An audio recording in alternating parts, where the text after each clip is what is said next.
jangan sampai kita membuat satu program gitu ya, nanti harapannya tidak saling mendukung gitu ya. Jadi harus saling mendukung sehingga tujuan-tujuan yang telah ditetapkan itu bisa kita capai tentunya. Oke, itu ya, itu pertama. Kemudian ada juga yang memberikan istilah definisi IMK ini sebagai disiplin ilmu yang mempelajari tentang desain, evaluasi, implementasi daripada sistem komputer. Nah, namun persoalannya tidak berhenti pada di situ. Tapi di sini ditegaskan ada kata interaktif. Nah, ini ya, interaktif. Interaktif.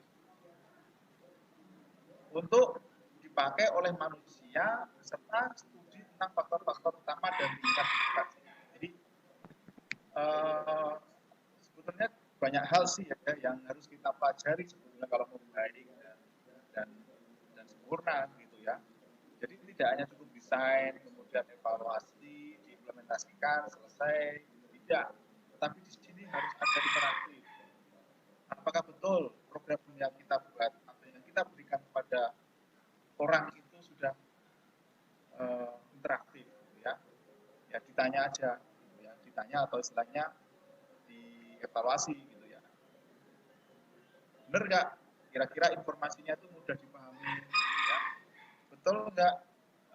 Tampilannya itu sudah sesuai, gitu ya, yang dikehendaki.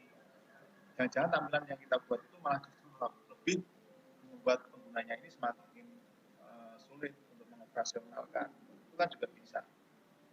Ya, jadi masih banyak yang harus dipelajari. Nah, di sini ada pengertian lagi, ya, IMK ini sebagai sebuah spesialis field of computer science which deal with how people use and are affected by computers. Ya, komputer ini, baik komputer maksudnya itu banyak ya berarti ya. Ini adalah spesialis dari bagian ilmu komputer yang mana deal ya, yang memetakan bagaimana orang itu bisa menggunakan dan memiliki affected itu apa ya, dengan komputer ya, maksudnya dia pakai program itu merasa senang gitu ya, merasa senang sehingga orang itu apa ya istilahnya lebih nyaman gitu ya, membuat menggunakan komputer itu lebih nyaman. Nah, ini ya di sini dikatakan ya inovatif gitu ya, different, kemudian interesting, ya menarik. Nah, itu ya, jadi how people use, ya, bagaimana orang nanti menggunakan program kita, itu bisa enggak? Kalau itu orang bisa menggunakan program kita, ya tentu sudah barangkali kita sukses dalam membuat desain interaktif dan komunikatif. Ya, jadi ini satu apa ya definisi CI ya, kalau di dalam istilah asing itu human computer interaction. Ya, kalau di dalam bahasa Indonesia ya interaksi manusia dan komputer. Jadi interface-nya itu harus inovatif ya. Kemudian apa ya, nyaman lah istilahnya. Kemudian data-datanya itu juga apa ya, kalau kita dilihat dianalisa itu bisa mudah dipahami oleh orang lain. Nah, ini juga ada definisi HCI, Most Domain of Cognitive Science, Psikologi and Design. Nah, ini ada psikologinya, ya, ada ilmu kognitifnya, di mana sebuah interface komputer ini bisa dipahami dengan baik, yang menarik, kemudian menulisnya juga mudah, ya, artinya mudah dirawat dan diperbaiki, dikembangkan, ya, gitu ya. Nah, ini beberapa dasar bagaimana memahami sebuah program. Ini ya, tidak terlalu sulit, ya, mengembangkan dan sebagainya. Nah, ini artinya apa? Ini menunjukkan bahwa kita ketika membuat program nanti harus betul-betul memikirkan banyak hal. Ya, banyak hal ini maksudnya ya tidak hanya dari sisi pengguna saja, tapi juga dari sisi komputernya itu juga harus bisa dimengerti, ya, bisa dimengerti. Bahkan ada yang mengatakan Ya kalau bisa nanti harapannya bisa lebih mudah orang menggunakannya, kemudian lebih mudah orang menuliskannya, buat programnya. Nah ini ya, sehingga dari situ sudah bisa dijelaskan. Ya. Oke. Oke. Kemudian tujuan dari MK itu sendiri apa? Usable. Ya, bentar ya.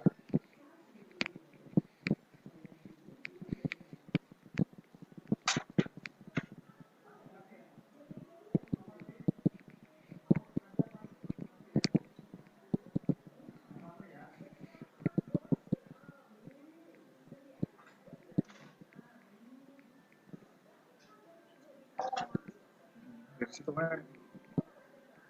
Oke. Ya, saya lanjutkan ya. Intinya menghasilkan sistem yang bermanfaat, usable ya, artinya ini program harus mudah dioperasikan oleh pengguna ini ya. Kemudian meningkatkan fungsionalitasnya ya, fitur-fiturnya harapannya juga bisa dipelajari ya, bisa digunakan nanti untuk menjalankan sesuatu gitu. Ya.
Ya, jadi itu yang pertama tadi usable, ya artinya apa?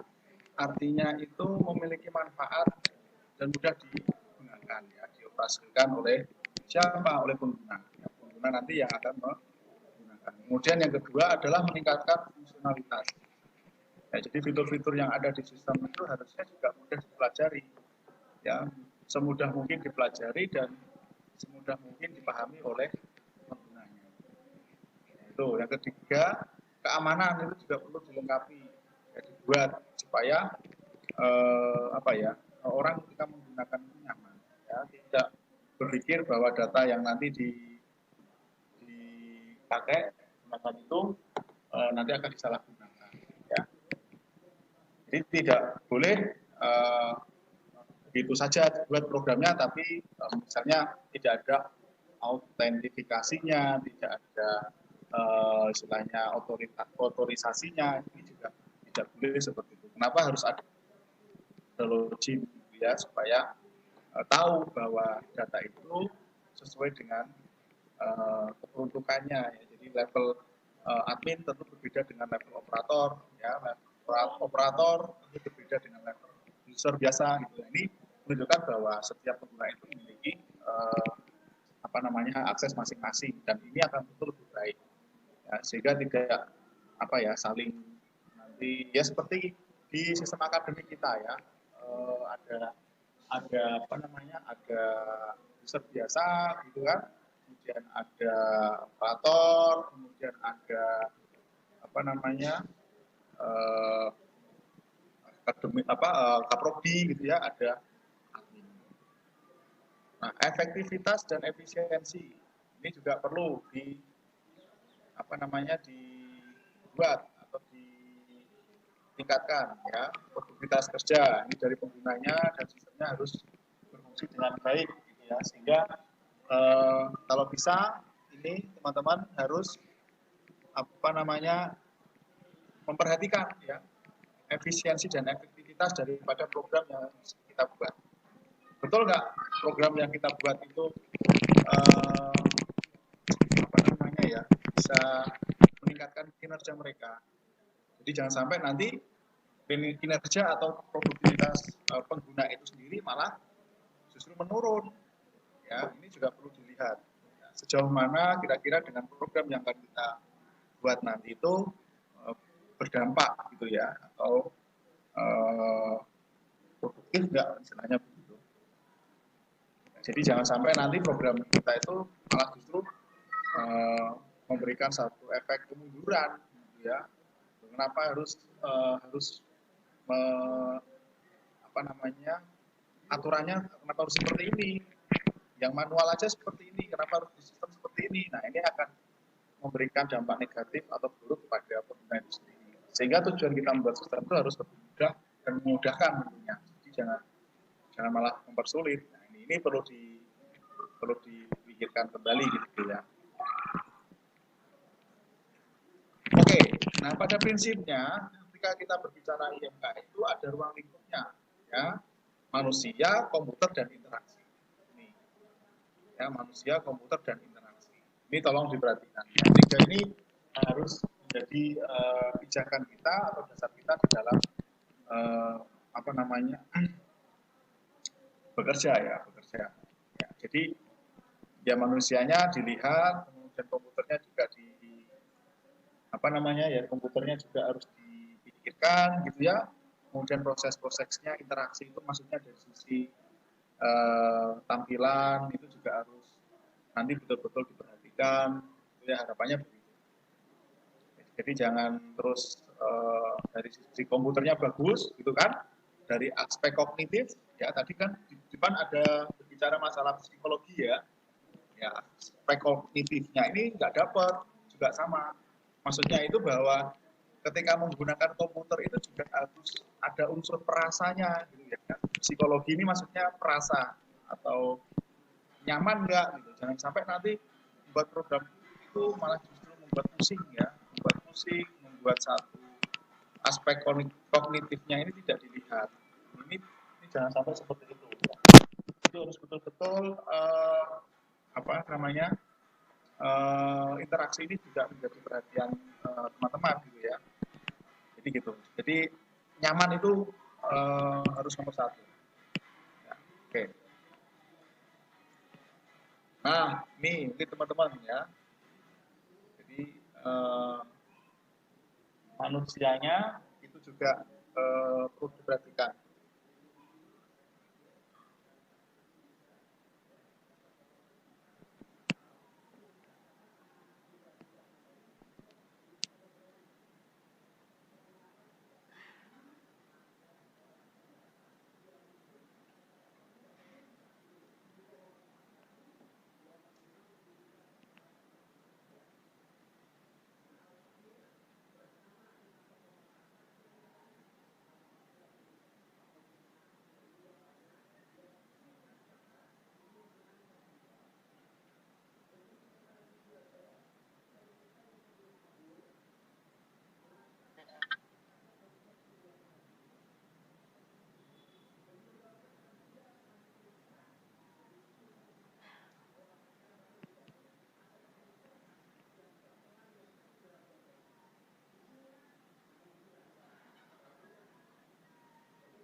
Oke, saya lanjutkan ya ini. Jadi pendekatan HCI di sini adalah manusianya ya. Oke, kita lihat. Nah, ini beberapa bentuk ininya ya, ini simulasinya, ini teman-teman yang perlu diperhatikan. The end user of program ya. Program yang akan nanti diserah terimakan kepada pengguna. Ini juga harus dilihat. Ya, the others they work of communicated with. Nah, bagaimana komunikasinya? Ini perlu dilihat juga ya, komunikasinya ini bagaimana ya. Ini jangan sampai nanti bermasalah ya. Jadi kalau mau membuat satu program yang benar-benar mudah dipahami itu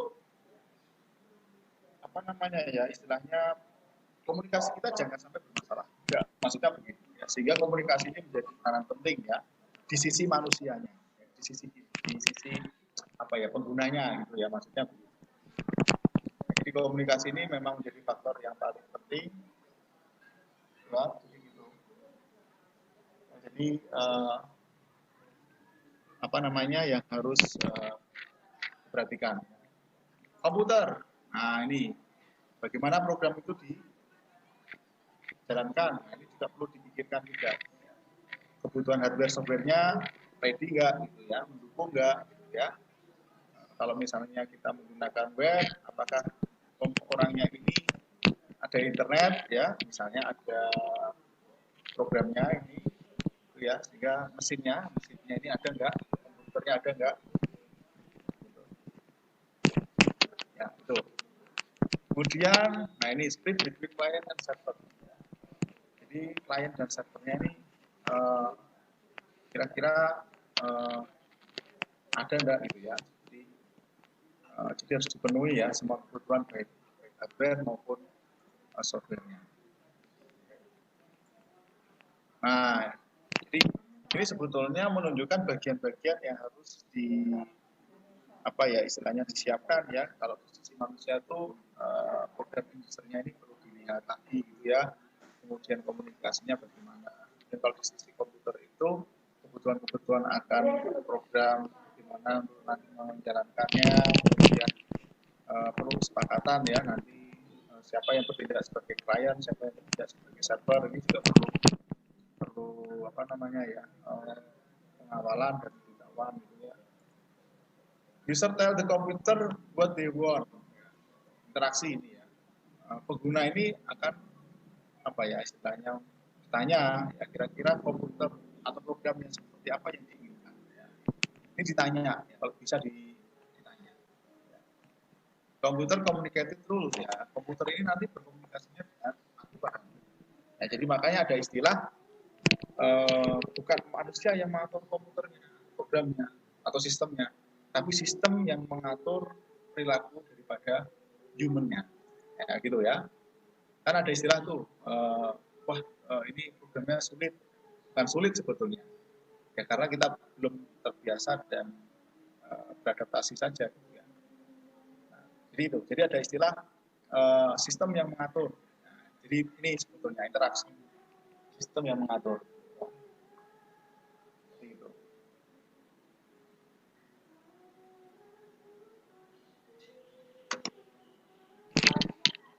Ya.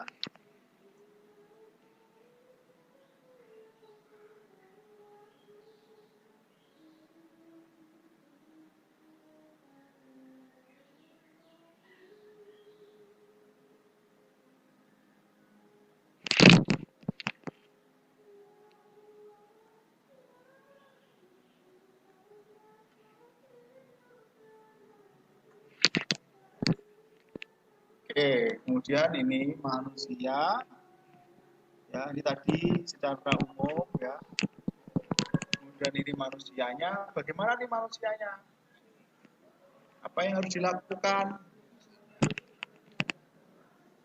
Kalau dari sisi manusia ini sebetulnya lebih kita maknai sebagai unsur objek ya, objeknya gitu ya, objeknya.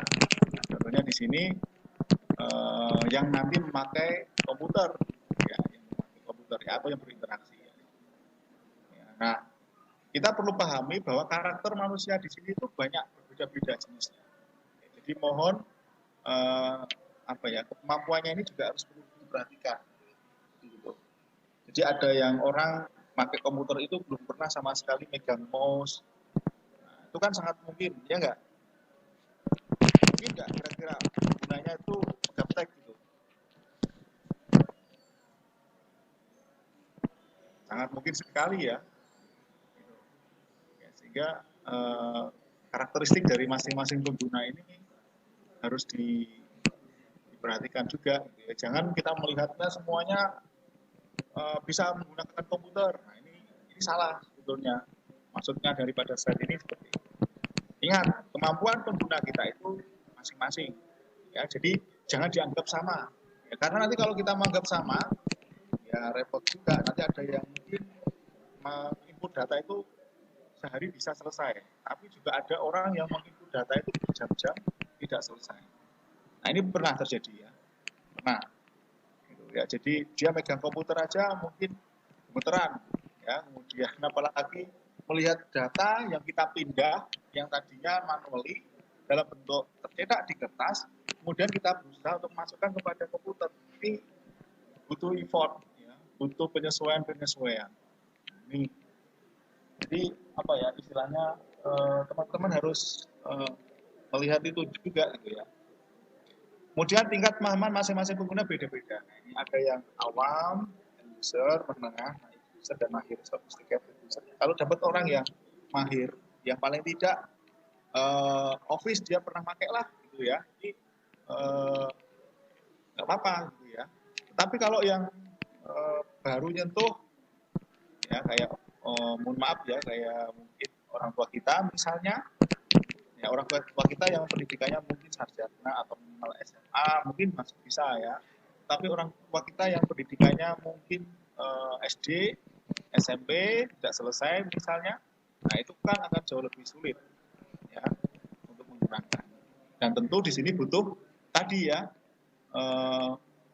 kemampuan berkomunikasi ya jadi tidak bisa langsung kita samaratakan itu tidak bisa ya, karena ini tadi ya interaksi artinya ada manusianya sisi komputernya juga ada interaksi ini ya. Sehingga kan kalau ini semuanya kita perhatikan semua ini kita kita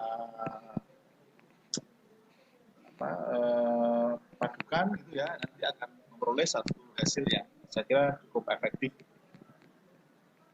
Nah ini komputer ya kebutuhan software dan hardware-nya memadai enggak ya kemudian harapannya apa yang telah disepakati tadi bisa benar-benar diselesaikan dengan baik sehingga kinerja daripada manusia yang tadinya kurang efektif akan menjadi lebih efektif dan produktif melalui apa? Melalui program yang telah kita buat.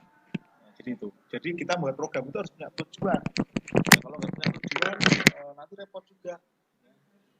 Jadi di tugas akhir itu biasanya yang sering kali saya tanyakan apa ini kira-kira manfaatnya program Anda kan tujuan dari Anda membuat program ini sebetulnya lebih kepada apanya dari sisi apa ya kreativitasnya atau dari sisi produktivitasnya atau dari sisi kemampuan apa namanya menyelesaikan masalah dan seterusnya ini akan jauh lebih baik ketika kita bisa mengidentifikasi kinerja daripada komputer itu sendiri.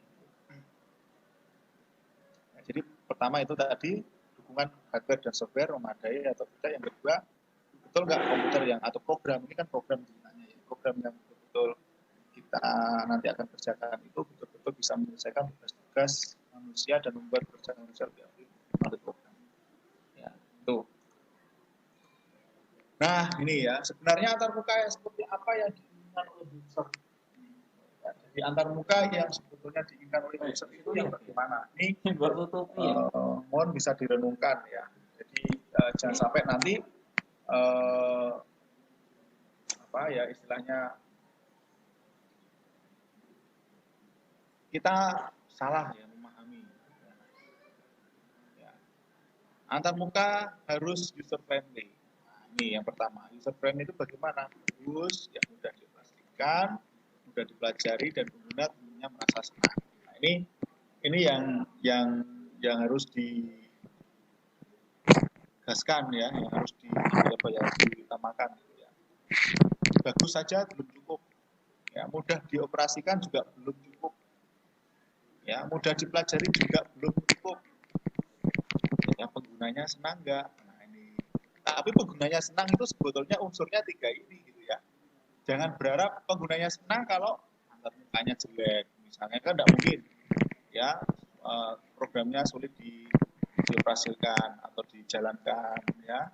Kemudian bahasa-bahasanya sulit dipahami, mereka mengerti misalnya. Ya tentu penggunanya juga tidak akan merasa senang. Ya sebetulnya ini saling mendukung. Saya yakin pengguna itu akan senang ya kayak kita pakai Facebook gitu ya. Kita senang nggak pakai Facebook itu? Anda senang nggak pakai Facebook? Tolong dijawab, teman-teman. Iya, Pak. Nah, saya tanya, antar mukanya bagus? Halo? Bagus. Mudah dioperasikan? Udah. Mudah dipelajari? Iya, Pak. Nah, tempat-tempatnya ini masuk nggak? Masuk, Pak. Masuk. Nah, itu contoh konkretnya adalah Facebook. Ya, yang dekat-dekat dengan kita aja lah ya. Saya nggak yakin portal memenuhi 4 ini. Halo. Misalnya. Ya, bukan saya, mohon maaf ya, bukan saya mengoreksi, bukan. Tapi belum memenuhi unsur 4-empatnya. Portal bagus, ya. Mudah dioperasikan, ya. Mudah dipelajari, ya. Tapi pengguna merasa senang, belum tentu. Ya, mungkin masih perlu belajar lagi ya istilahnya. IMK-nya harusnya lebih baik lagi. Susunannya misalnya seperti itu ya. Tetapi kalau kita lihat Facebook, ya, Instagram misalnya, ya, apakah antar mukanya bagus? Pasti. Ya, mudah dioperasikan, ya.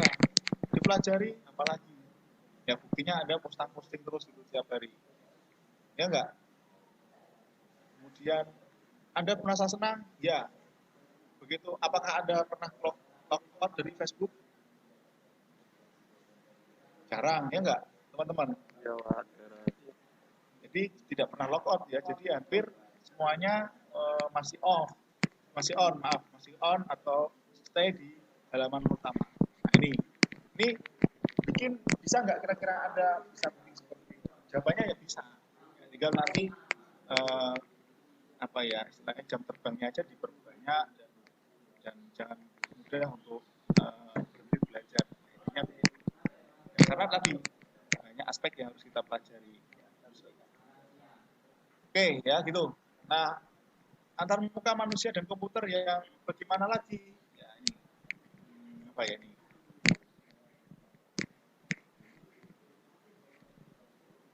Nah, oke. Jadi fokus slide ini sebetulnya tidak hanya dilihat, ya fokus IMK itu sebetulnya tidak hanya dilihat di situ didengar, tapi juga harus mencakup kebutuhan-kebutuhan daripada user. Ya, sehingga kinerja daripada program, sistem komputer termasuk program, ini bisa terintegrasi ke semua sistem. Jadi buatlah satu sistem yang betul-betul mengakomodasi kebutuhan user. Jangan keinginan kita.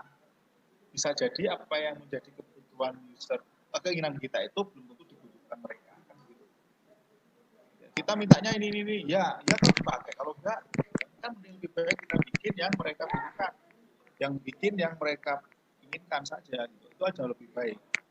Ya, karena bekerja dengan komputer tuh biasanya variabel-variabel yang lain yang sering bergantung. Ya, mereka sebetulnya butuh waktu yang cepat. Ya, supaya apa? Biayanya murah. Ya enggak, teman-teman? Ya, Ya, Pak. ya, jadi ada kebutuhan-kebutuhan yang lain. Ya. Makanya kalau bisa yang dibutuhkan aja. Enggak, kalau yang nggak dibutuhkan ya nggak usah dibuat. Karena apa? Karena mereka pengen cepat. Kenapa pengen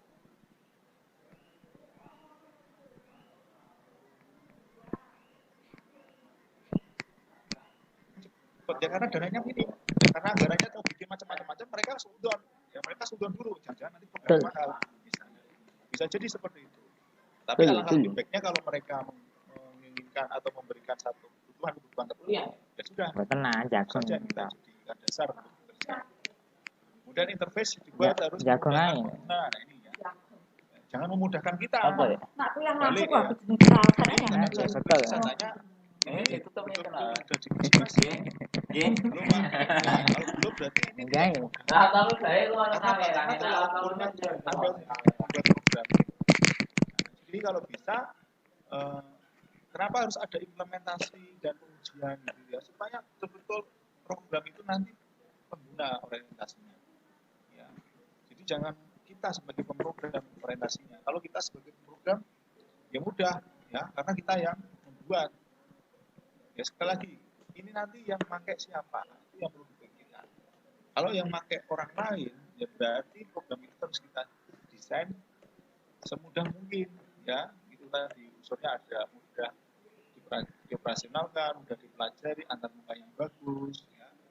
Itu sehingga apa pada akhirnya bisa memberikan kepuasan kepada pengguna. Nah, yang merasa senang itu kan berarti puas, ya enggak? Iya, Pak. Nah, ini teman-teman bidang ilmu yang tepat, ya. Jadi banyak sekali di situ, ya. Tidak hanya di ilmu komputer, teknik elektronika, ini ya, memberikan kerangka kerja untuk merancang sistem komputernya. Kita juga harus berteman ini sebetulnya dengan teman-teman di psikologi, mempelajari kebiasaan-kebiasaan orang, gitu kan, kemudian merancang grafis. Oke, itu ergonomiknya bagaimana lingkungan kerja antropologi, cara kerja berkelompok masing-masing anggota, ini linguistik, bahasa yang digunakan, enggak Rajin karo kelas.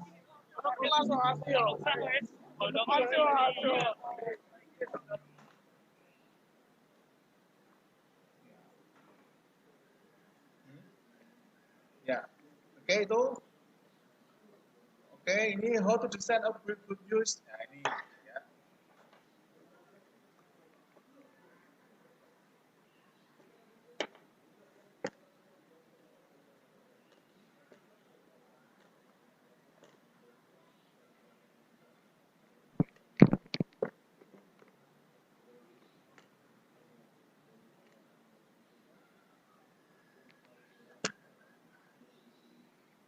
Nah, bagaimana sih karakteristik desain yang bagus itu ya, ini interaktif, usability, ya, usability itu tadi mempertimbangkan kebutuhan pengguna, kemudian user interface-nya juga harus diperhatikan, ya, evaluasinya juga harus ada, bahasa pemrogramannya juga harus disesuaikan, ya, ini gitu.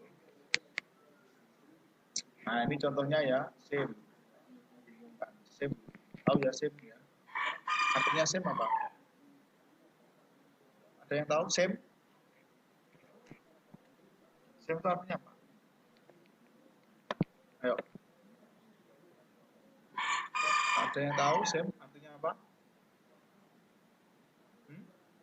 Membingungkan ya. Ini cuaca. Nah, ini coba. Ini contohnya ya. Di weather.com ini ya. Ini interface ya. Coba ini. What is interface first? Nah, ini kalau Anda lihat, ini sebenarnya ada video-video ya. Ini yang dibaca itu videonya atau iklannya atau cuacanya. Coba Anda lihat. Ya meskipun di sini ada informasi cuaca, tapi kan di sini sebetulnya tidak menarik gitu ya. Karena apa? Ada video, ada iklan di sini kan. Nah ini juga sama ya. Bing.com weather. Oke. Nah, good. Nah ini bagus. Nah, ini les motor ya, les sedikit ini ya, iklan, kemudian untuk karbohidrat ya. Lebih fokus pada cuacanya. Nah, ini bednya, kejelekannya feel boring. Boring apa artinya? Boring artinya apa? Bosenin, bosan.